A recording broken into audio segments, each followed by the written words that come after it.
What's up, everybody? Welcome to another wonderful episode on the Off Balance podcast, where dance meets dialogue, where movement meets meaning.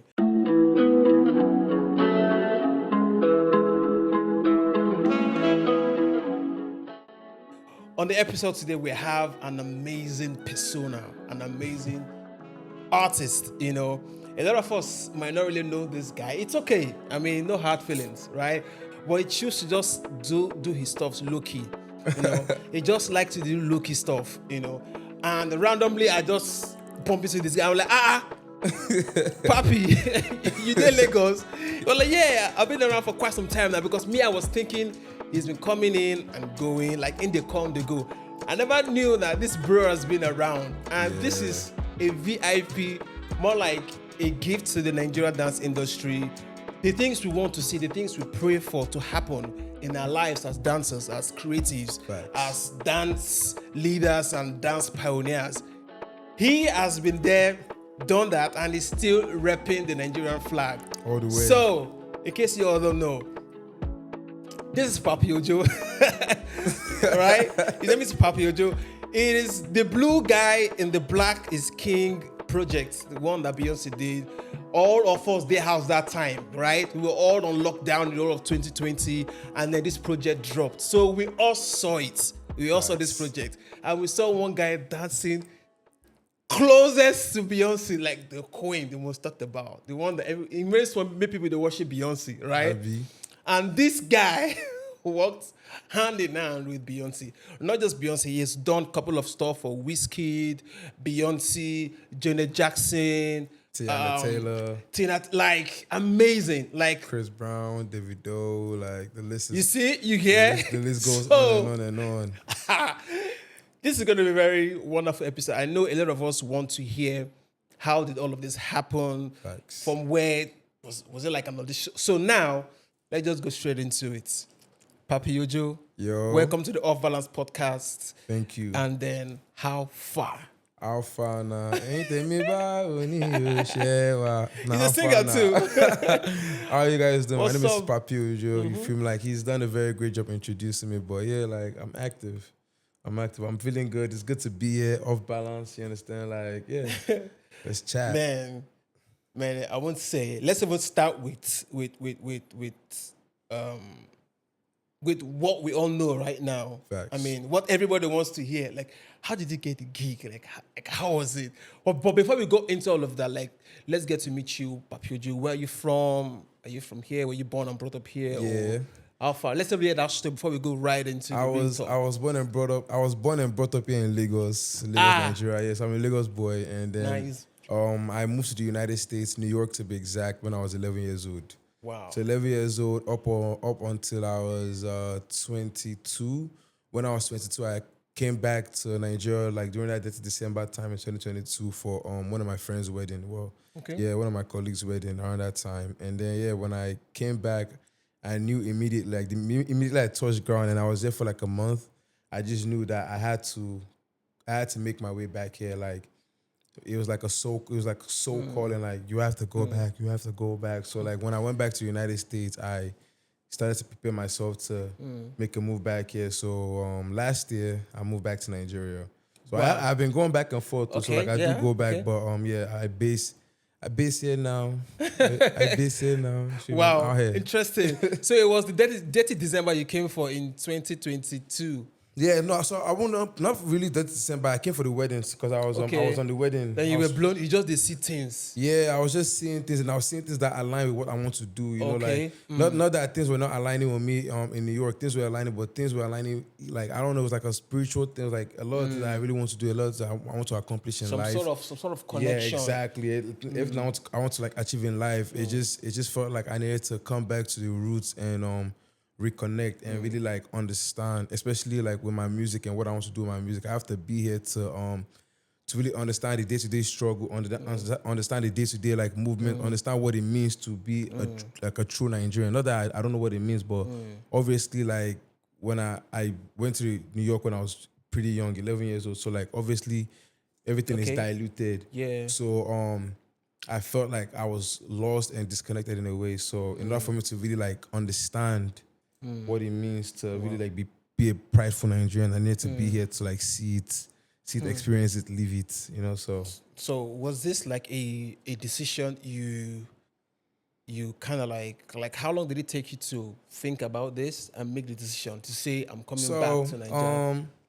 It was in my mind when I left in 2022 to go back to New York, right? But I didn't have like a particular time that I was going to do it.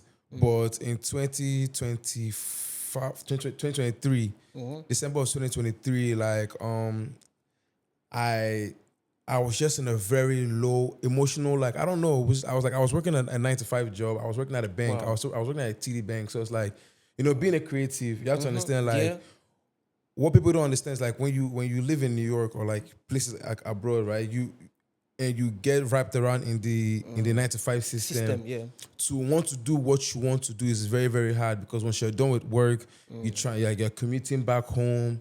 Say you want to even dance, it's very, very draining, especially like if you have responsibilities, you have bills and things like that. So, me trying to like just juggle all that things, it was like it was really like dragging me down emotionally, like spiritually, creativity, like everything. I was just feeling I was not happy. I was going to work, but I felt like a dead man inside. So like in 2023 December, like it was just enough was enough. I was just like at my lowest point emotionally, like I would even say depressed, because like I wasn't able to like put 100% of me into what I really want to do. So yeah, like my older sister just randomly called me around that December time to have a conversation with me, because she had came to Nigeria probably like a year before, and she's like a very religious person. Okay. And she went to the redeem. I think they go to the mountain to go and pray. So so like she made a prayer, and I think she said like when we had that conversation around that December time, like she was like, yeah, you have to go back to Nigeria. Like, so that's something I wanted to do, but I was so afraid. I was afraid. So it's like when I spoke to my older sister and she said that, it was like, for me, it was like confirmation, because one of the biggest things I actually wanted in regards to like my music and my creative journey is like approval from my family itself. Like, obviously everybody wants their kid to do this and do that. But I really wanted that approval from my family. So it's like when I was able to get that approval from like my older sister, it felt like everything to me. So it was just like the sign to like pack your bags and go. So literally that December, and December I thought about it. January I packed my bags. February I was in Nigeria. Straight up, and I haven't looked back since then. I obviously go back to go visit and stuff, but I haven't looked back since then. And ever since then, there's been peace. Like there's been some sort of like rejuvenation in regards to like my creative like process. Even the way I think about stuff now, like it's just been is flourishing in a different way. So I'm just really grateful to God for even giving me the opportunity to even be here. So yeah. Oh, that's fresh, interesting. So now looking at let's talk about your dance career. Like how did it start? Like from here it start, or while you were in New York? I mean, now for me it started. Now they bomb me now. So now you understand, just parties, church, just I'm a young Nigerian boy. There's no way you not dance. And me, I was a boy. Like I have a lot of energy, so it was like dancing was an outlet for like my energy when I was young. So like all these parties, like I was just a very, very rough boy. So it was like a talent, honestly. Just jumping around like every other Nigerian boy. But it wasn't anything I took serious until like I was like, I would say 14, 15. Me and my older brother, may his soul rest in peace. And one of my brother too, his name is Caleb Ghana Boy.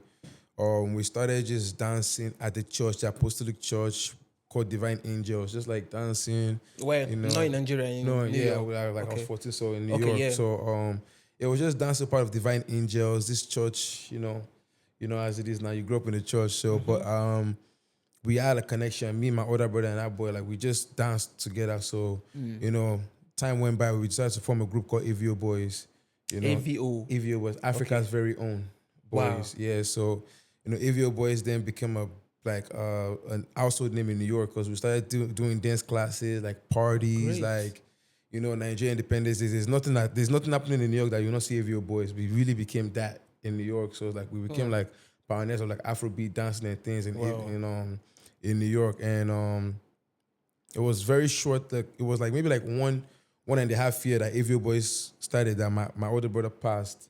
Oh wow. So it was very like he was there for like so, but even with that short amount of time, we were able to like make a mark, you know. So after my brother passed in 2016, we had stopped dancing for like, I was like 8 months to 9 months because it was very painful because it used to be 3 of us. Now it's 2. So we just stopped dancing.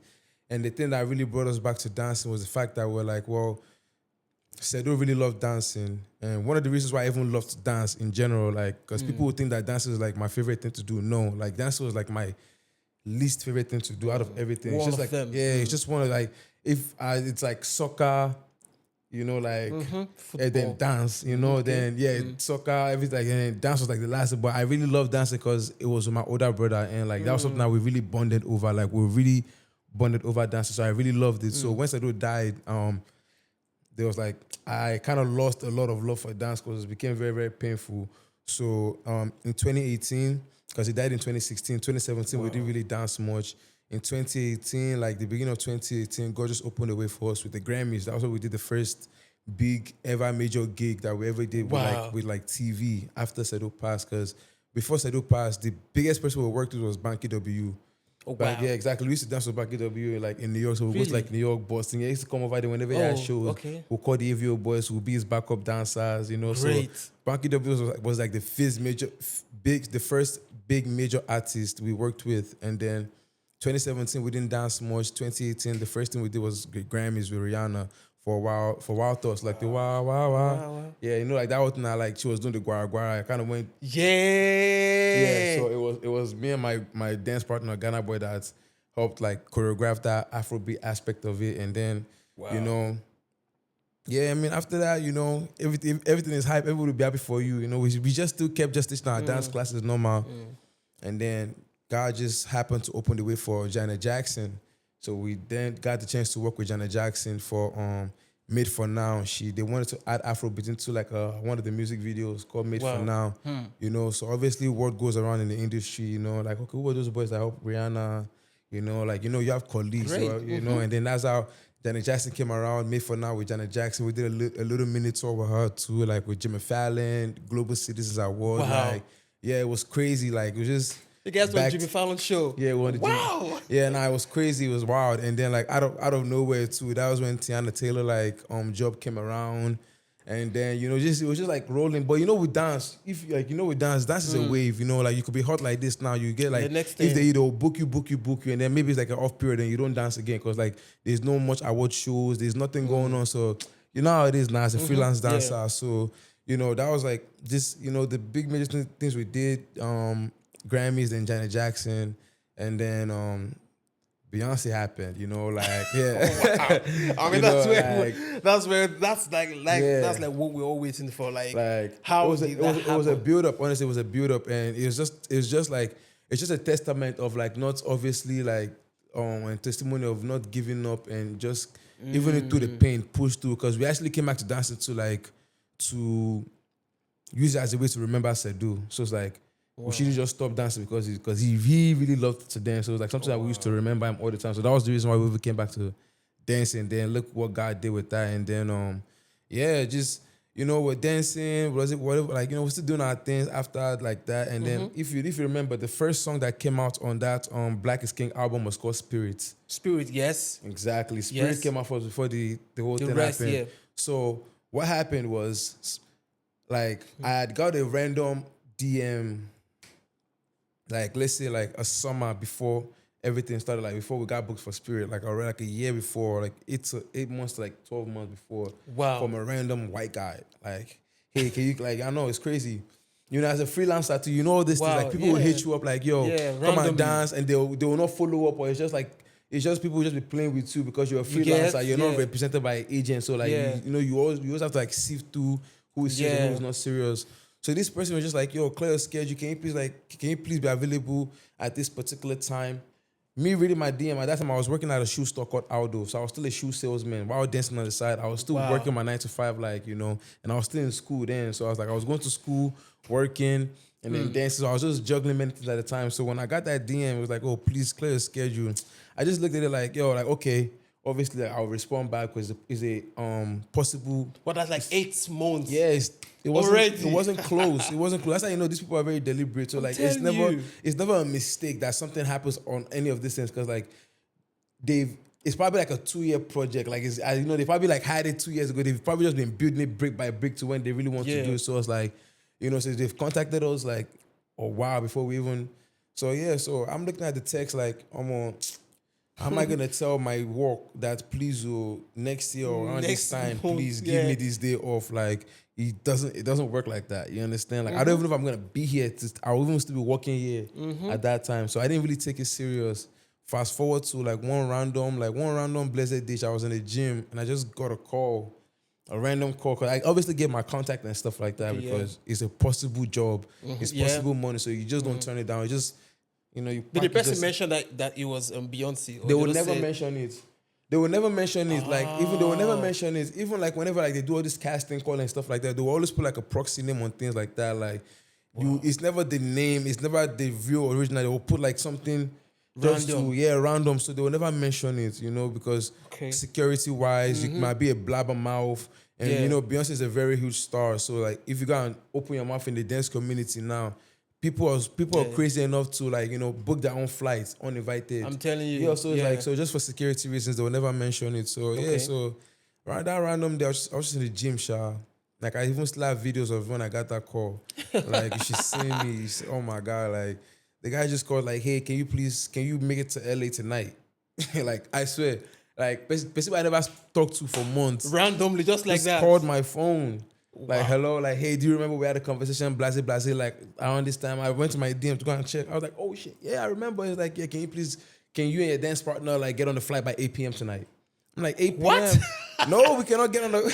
like, what? Like, yeah, like, we're going to fly you guys to LA tonight. Like, huh? What? Wait, slow down. What are you talking about? Like, wait, huh? Like, but we still didn't know who we were working with. Yeah. But the choreographer was Jaquel Knight. So it's like, obviously the dance industry, this choreographer, just because of possible opportunities in the job. So like, we knew that Jaquel Knight worked with Beyonce, but he also worked with many other people. But his main client at that time was Beyonce. So we're like, almost a possibility, or like, Jaquel Knight, like, so it's like, okay, please, can you please book the flight for tomorrow? And with those kind of things too, like, you don't see, and that's why I said, like, the grace of God was just really very abundant over that whole situation, because with those kind of opportunities, it's either yes or no. Yes, like, on the spot. Because you might be the number one candidate. Does not mean that there's not like 50 other people that could do exactly. So it's like, once you say, hey, I can't make it, straight person.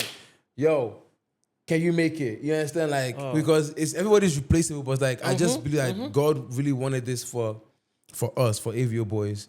So I was like, yo, we can't make it today, but can we please come tomorrow? They're like, yeah, sure, no problem. Like, just, I was like, we have to wash our clothes and I have to get ready, like, so that's how we went to LA, man. We went to LA the very next day.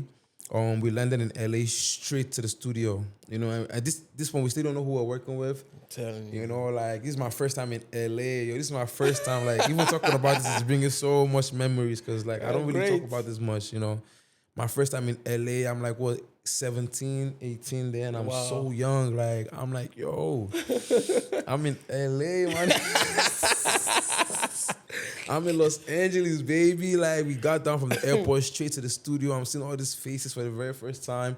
Mind you, the other job that we did with Rihanna, which was our first big job, that was a very, very difficult job for us, because that was our first major Hollywood like TV gig, right? So like imagine like they put you in a, like, you're like, freelancer freshmen, I would say freshmen dancers in the industry, like they put you in a pit full of like people that have like 15 years experience of dancing, 30 years, and like, feel me? And then you have the choreographer, you feel me? And everybody's like off one time, and then you see me and Caleb is like, nigga, like, what's going on? We can do it, but we need like 7 days, bro.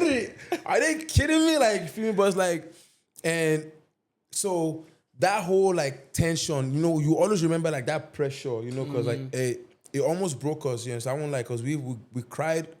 And we cried at like rehearsals and things, because like we felt like we were so behind. Because I know that feeling. Yes, and you don't want to lose this job, like, and the pace is ridiculous. I'm talking about like, we're learning like 4 choreos per day to one song.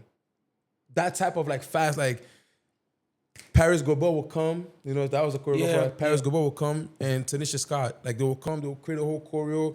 You know, you're learning it, you've learned it for like the past 4 hours. You take an hour break, they're like, yo, we're not happy, they'll scrap it.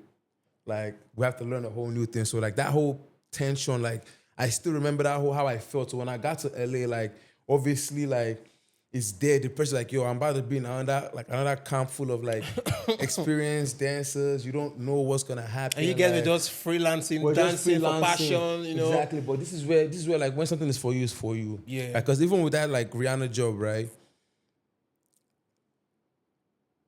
God was just like, yo, you know what? Don't worry, like I don't know how God spoke, but God spoke to that and just like basically just like you're gonna be special to dancers, so don't even worry. Because at a point in that Rihanna job, right, with the Wild Thoughts, they kicked us out the dance for real. Like, like we were so, I won't say we were behind, but we knew the dance, but we weren't as like smooth. Like we weren't gelling. Like you know there's a difference. Yes. When somebody's doing leg work, when somebody's doing leg work, you can tell the difference. Yes. Basically, so it's like we weren't looking as like clean as everybody else. So they just park us to the side, like go sit down, like feel me. So. We were like, damn, we lost this job. So like around that time, that's when we were crying. But like God had other plans, you know. They put us to the side because they were like, we're just gonna make these people be the special Afrobeat dancers. So like after they've learned that whole choreo, they put all the dancers outside. They brought me and my dance partner into the room with like just Rihanna. And so just me, my dance partner Rihanna, and the choreographer, just 4 of us, just learning for hours, you know. So that was exactly what happened.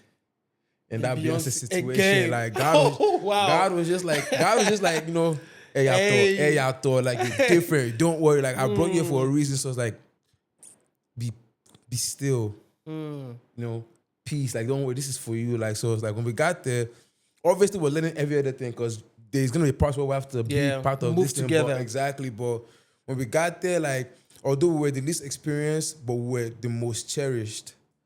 Like it was like egg, like yo, don't. Are you guys okay? That like for me.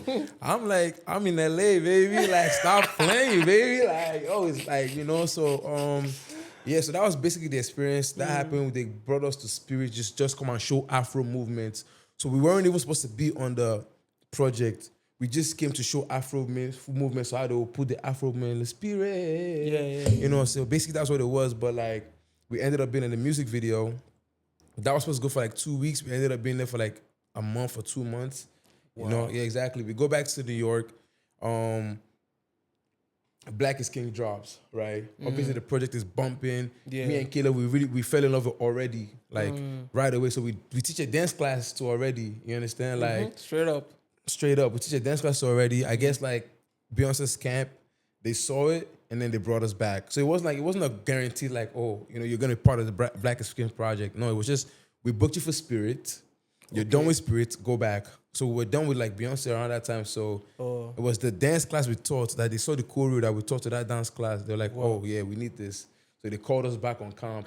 And that was how like the whole story changed. We're like, and then from that to me becoming the blue man, and then like me, and funny enough, I wasn't the only blue man. If you see, like if it was the music video, you see that there's like there was a lot of them, but man. The grace of God is just abundant over my life, man. You tell, because it was the camp is more than 100 dancers. It's more than 100 dancers in that camp. So it's like for me to have been chosen as the blue man is crazy. It's like, like I can't even tell you how. What I can say is just the grace of God, and it was destined for me to do that job because, if you work in the industry enough and you know how music video goes, like no matter if they record you from morning to night itself, if you just show 2 times. Twice. Or even once, like 5 seconds. For a quick that's like, oh shit, that's me. And you be explaining it. I didn't see you now. You feel me? It's like, I didn't see you now. Exactly. Say, wait, take it back. Exactly. And because there was all the blue men in the thing, I didn't really think that like I was gonna be like, and then the music video came out. And like I'm like prominently in the video. I was like everywhere. It's over, baby. Like stop playing. Like, and the first time I saw it was a leak. If you remember that thing, like the whole story. The video that dropped was a leak. The original video that dropped, like somebody had leaked it from China. So it wasn't even her team that dropped the original one. Like there was a leak. So that was even where I first saw the. Oh wow. I was like, I was in LA. And I was in LA. So I was like, yo, hold on. I was in LA on my way back to New York when that thing leaked. I was like, yo, are you sure for this video? You show I show and it was amazing. It was amazing. Like Beyonce was dope. So with that beat and Blue Man, obviously now it goes from already to like, oh, we really love how you look. You know, you're gonna represent this, and then now I'm part of the whole movie. Now they fly me to South Africa, like they like, you know, because now I'm part of the whole movie. Now they need me to show in specific scenes. If it was all black, because it's a whole movie on Disney Plus. Yes, was a full you see that they have me in different things representing like symbols of subconsciousness. So it's like I had to be in the whole project. So I was just following them up and down, like. But yeah, man, it was sweet. It was sweet. But the only thing I didn't. That I guess would be like a thorn was that it came. I won't call it a thorn because everything happens for a reason. Yeah. It came out during the pandemic. Yeah. You know, so like, and that's where I would say like my whole like I won't because I hate like declaring battles over my life, but like, you know, people call it depression. I'll call it like a emotional downfall for me. You feel me? I don't want to claim depression over my life. You understand? Yeah. But it's like, imagine you being so young and acquiring like just the rooms I was in, you know, like the people I was seeing, and then like for you to, because I'm a kind of guy, nothing is by mistake for me. You know, like I don't ever just go into a situation and like you be like, oh, that's luck. Nah, like I've done one or two things to, you know, to make sure that like the outcome is either this, or even if it's not this, you know, like it can be anything similar to this. So it's like the way I had like planned my life, the way I like bookings, shows, appearances, news, this like the way like I was like just, you know, because like once we did Spirit, you know, that kind of gave us some kind of momentum. So I've already been you know, because I around that time is when I first dropped my first single too, you know, like after my brother passed, I was like I have to do my music because I saw in firsthand how quick it could lose your life. You know, wow, and I really wanted to do music. What really happened to him? Sorry for that. He drowned saving me. Like I was dying, I was like drowning. Yeah, and then he jumped in the pool to come save me. And then like, yeah, so like, wow, I live for two now. So like, that's why, you know, like, that's why like my hustle is times two because I live for two. It's just not me. It's just not me in this body. It's me and somebody else. You feel me? So like, yeah, I was dying for real. Like I was gone basically. And Sadoo jumped in the pool and he saved me. He ended up dying. I ended up surviving. You know, so yeah, so crazy, man. Yeah, nah, it's no. I'm more like, you know, you live to tell the stories, you know. So that was basically what happened with my brother's passing. But yeah, man. Okay, so now moving on to after you did the Beyoncé project and the tour and everything that happened. Obviously that's like some new. Now there's a new you. There's a new conversation around you. There's a new bookings. Almost like a status. You know, because because everybody knows in the industry. So if you're like in the industry and you're a freelancer, you're somebody that do your own bookings. Yeah, you know how you have to set yourself up, especially like when you do a major gig. You know that could possibly bring a couple of more like opportunities. So you know exactly how to position yourself for those to really click. So you can chop money. So it's like that's basically what I did. Like I positioned myself where like the bookings were coming in. You know, like I had a small team. Like, you know, I didn't know much, but I just know I needed a team. So I had a PR person, like, you know, like just doing things so everything can click, you know, and it was respectfully, that was what was happening. Like everything was clicking, and then COVID happened. Then, you know, all the shows, all the travels, everything, like the plans. Apparently, there might have been a Black is King tour that I was supposed to be a part of. Like, so I was expecting that like to happen at a very young age. You know, like I was expecting like the Los Angeles lifestyle I was living to like times 10. Really? You know, like bro, I was on times 1 enjoying like that. So it was like it was supposed to be max. You know, so for all of that to just like crash. You know. It like, you know, thank God for music. Thank God that like I really enjoy doing music and like And just thank God that like dance, although dance was becoming very, very successful, was not what like my heart was tied to. Assuming that was what my heart was tied to, that shit might have broken me for real. Because although it wasn't like what like I wanted, like my first top three things, you know, it really affected me because like I obviously put in work in this. You know, like it's just not I put in work and everything just crashed and burned. You know, during COVID. You know, like I mean, I'm obviously appreciative because I did some interviews, but it was on Zoom. The whole experience was not exactly what I wanted it to be or like what I envisioned it to be. So it was just hard for me. But you know, music saved me because I started like just putting a lot of my time in my music, what I really wanted to do, like, you know, chasing my dream exactly how I wanted it to. So, and I was like, I'm just going to infuse my dance to my music, you know, like I lost the joy of dancing for others because if we're being honest, like dancers around that time weren't really being appreciated. Like we do Afrobeat dancing, Okay. right? You know, I'm an Afrobeat dancer, Yeah.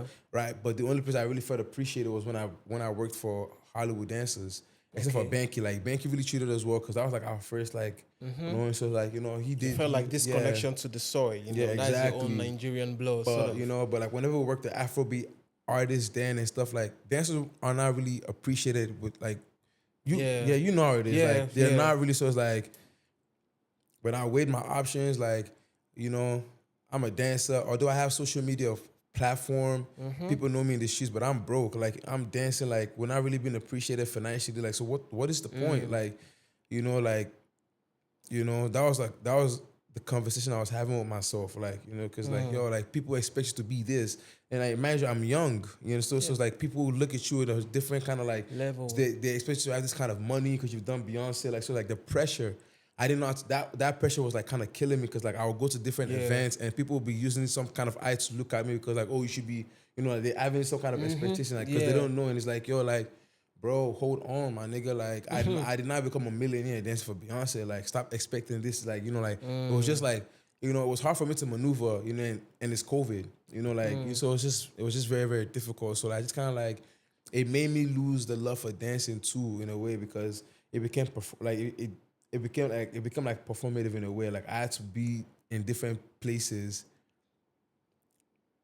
when I don't feel like dancing, you know. But because I've done Beyonce, like I must get in the circle to dance. Like you know, like feel like you must, and you're not paying me, man. You're not like you're not, you know. It's like it's not making sense. It's not making sense, you know. So I was just like, I'm just gonna just focus on my music and at least I'm investing in myself. At least it's not like I'm dancing for somebody else. You know, I'm making my own music and dancing for myself, and you know, and it's not like I don't have talent in the music stuff. I'm very talented, so I know that like the grace of God is over my life. So whatever I put my hands on, as long as I'm dedicated, always comes good. So we're here now with the music. Great. So after all of those times, after the whole project and you being called the blue guy, Yes. you know, and then you now made the decision coming back, to Nigeria. Yeah. Did you for once think that maybe you should try dance again in Nigeria, or it was just music already? No, I mean it was already music already, and I did try to. I don't really like talking about the dance thing in Nigeria because like once you're abroad, right? Like I mean, there's love and stuff. Like you know, like I guess it's selective who they really want to do it with. You know, like and guess that's how Nigeria is, and you don't know that because the difference between one of the major difference I see in the community between here and Yankees are like Yankees, but if you're dope, you're dope. Let's collab and shit. Like you know, like let's work. Like it doesn't really matter about like so your social media following. I could learn, you could learn. But one of the things I really had to quickly learn in Nigeria is like it don't matter if you're good or not. If you don't have the social media following. You feel me? Or you don't look a certain way, or you don't like they don't. You feel me? So that's something I quickly had to learn when I first came here. So it's like it's not like I didn't try to dance. You know, obviously like you saw me with Emax. Emax is who I connected when I got here, but I definitely try to connect with other dancers here. You know, and I guess the energy was just was a huge turnoff. Like the energy I was getting, I guess maybe it was like I went to the wrong batch of people when I first like that the could possibly energy, it though. but the energy was not like it wasn't given. It wasn't what I was used to. And you know, like if you're a Yankee boy, like or you're a Yankee boy and you're a Nigeria boy, like that's pride times two. I won't call it pride, but it's like there's a way like there's a way I see life that like I'm just like I can't force myself. For If you some don't, certain things, if you don't see yeah. the value, Can't force if it, you don't yeah. see the value, then if you Yeah. don't see the value in just authentic Yeah. man to man, you know, human to human, Yeah. and you're looking for value off like Instagram numbers or Instagram likes, like I can't take you serious. It's not even about like even if you're dope, I just can't take you serious because like you are a materialistic, like you're not like you're not real. You know, you don't even. That means you can be in a room full of snakes, but because they have like social media following, you will stay there, and you will be rubbing shoulders with them. You feel me? I can't live like that. I need people that are real. Crazy, you understand? bro. So Crazy. you know, so that's how New York. New York is real. Like if you go to New York is real. Like we don't care. Like people really don't care in New York. We don't care if you're a celebrity. Like you know, that's why people really love New York and like cause like what you see is what you get. Like it's not you know.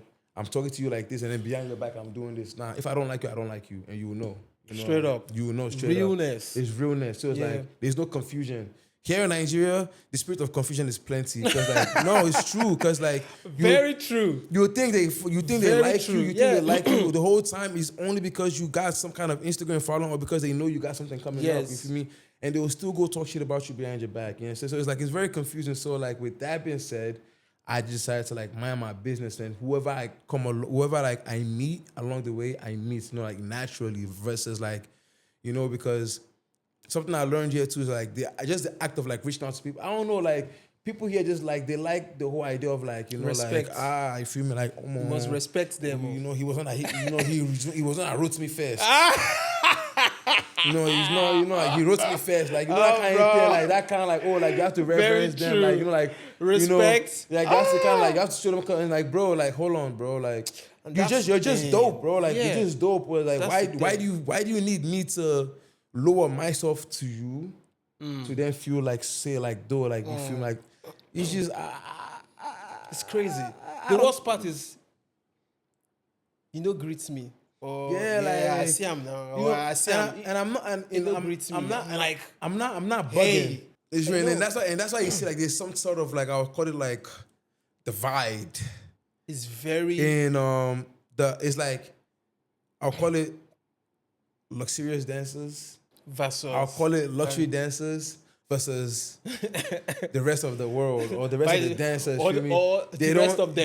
They don't. It's like they don't do like this. It's like it's always like that. Once they cross over, like that. From what I've noticed though, like from like don't shoot me from what, but like once they cross over and become like a luxury dancer, they don't ever look back. Like these people then becomes like it's one of the biggest like misconceptions too. Is like obviously I'm from New York, right? Like, and I guess one of my biggest problems that I faced when I just got back is like everybody just saw me as dollar sign.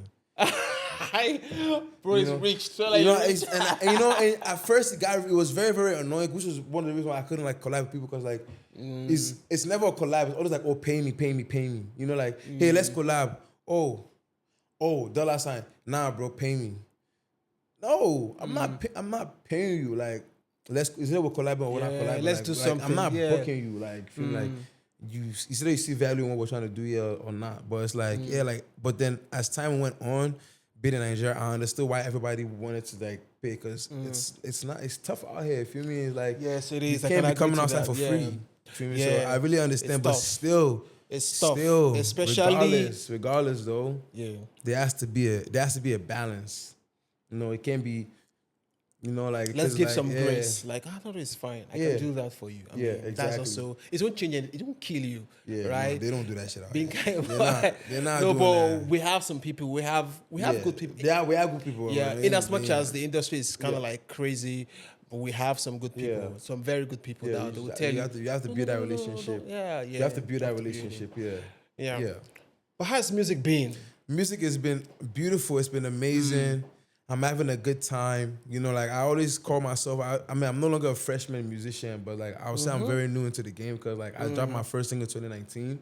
Okay. And COVID happened for like 3 years. So I wasn't really able to be outside pushing my music. I was pushing my music during COVID time. So it's like, 2023, outside is open again. 2024, 2025, we're here. You know, I've put out some amazing singles. You know, I put out a project called Unexpected in 2023. Wow. 2022, I put out a project Unexpected, but like I've been putting out singles. I just dropped a single called NTN. Yeah.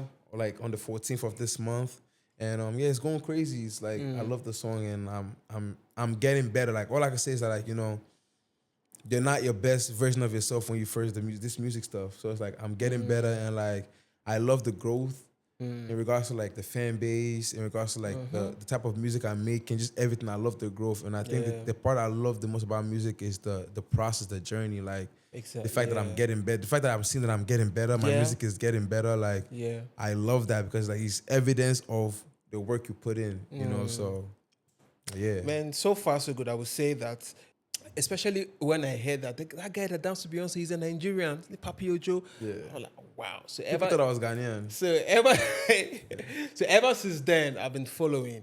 You know, even when all the times you were coming in, I knew you were in. And the times you were leaving, I knew you were out. Facts. I think there was a show one time in December. Yeah, some Coca-Cola show. Some Coca-Cola show. You went to perform. Yeah, I did. Did we meet there?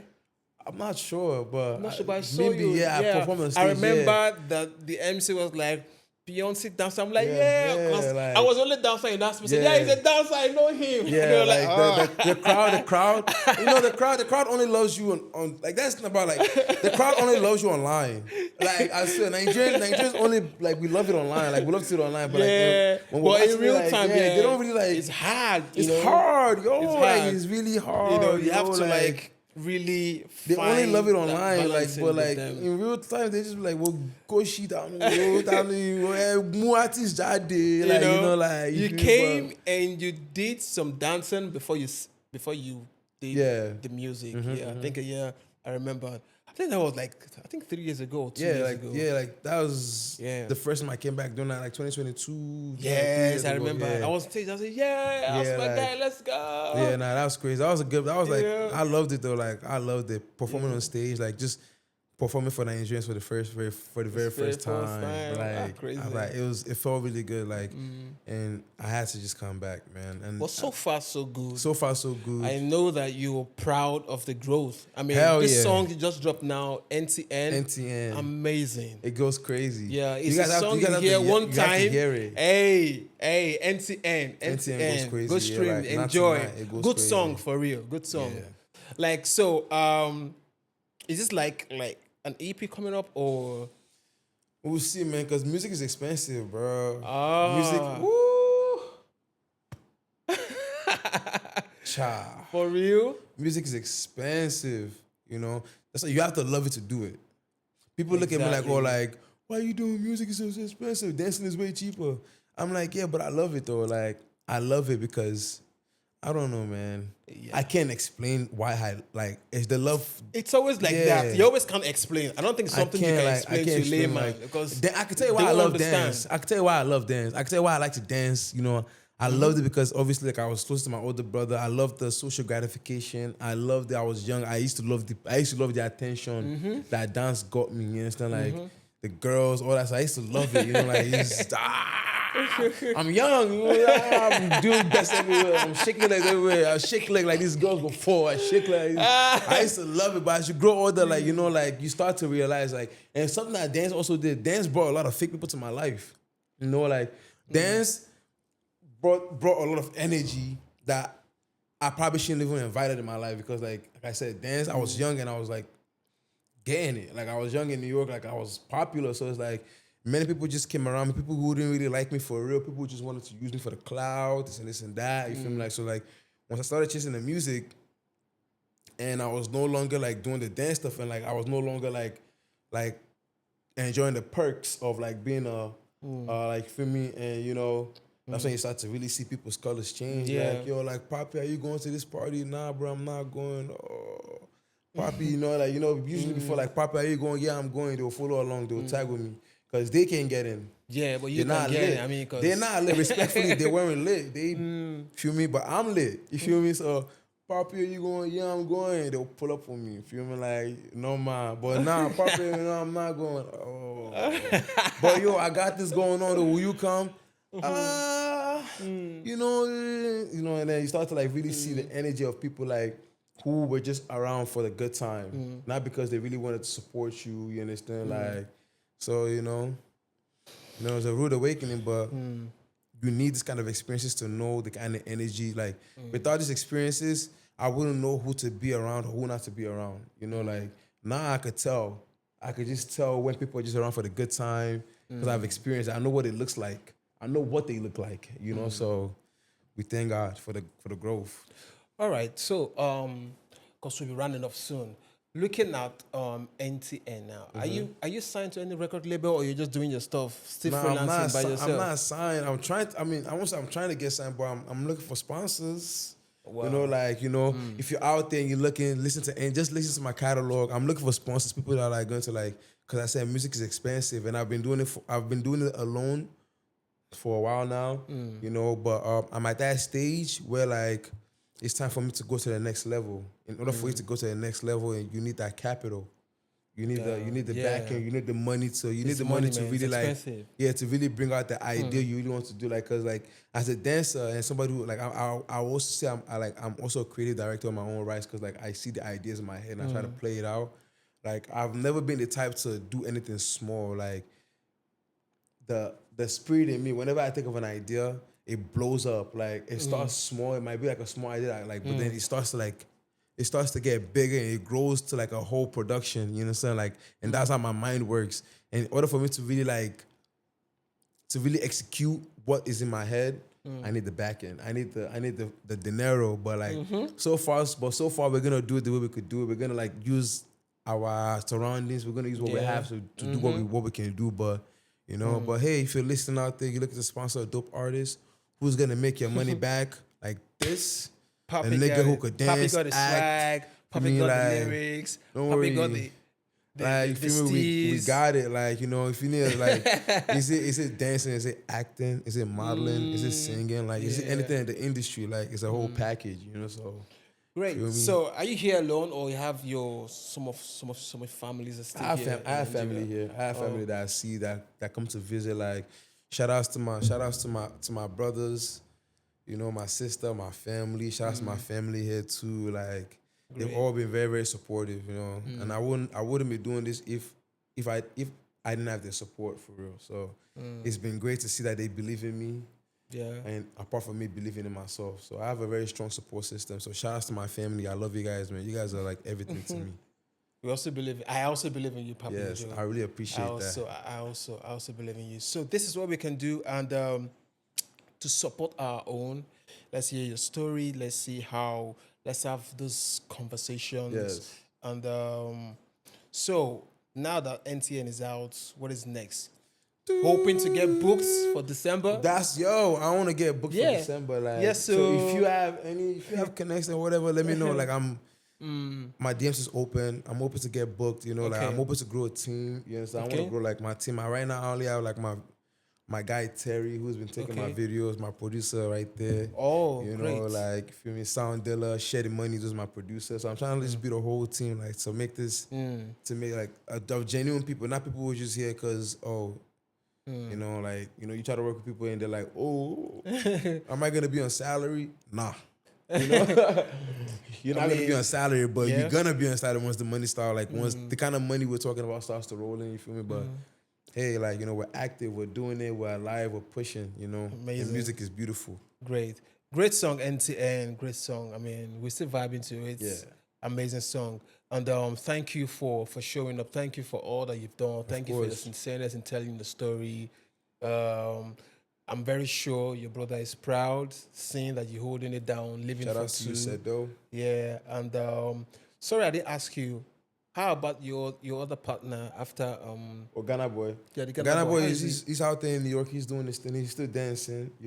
He's still representing what he represents now. So nice. He's still killing this thing. Like so AVO is no, AVO is no longer. Unfortunately. Yeah. Like we grew apart. Like unfortunately, like life just happens. But as we grew older, like different interests, we just grew apart. Nothing crazy. We just kind of like grew apart and like we don't share the same interests like we used to, and that's fine. I'm a man, he's a man. Like we see world differently, so it's just But like if Avio was to come back tomorrow, like Avio, like it's not anything that can't re-happen. You know, like Avio is part of who I am, so it's part of like my story. It's one of the reasons why it's one of the reasons why you even know me, because I got the blackest king through Avio. So shout outs to Avio boys, man, forever.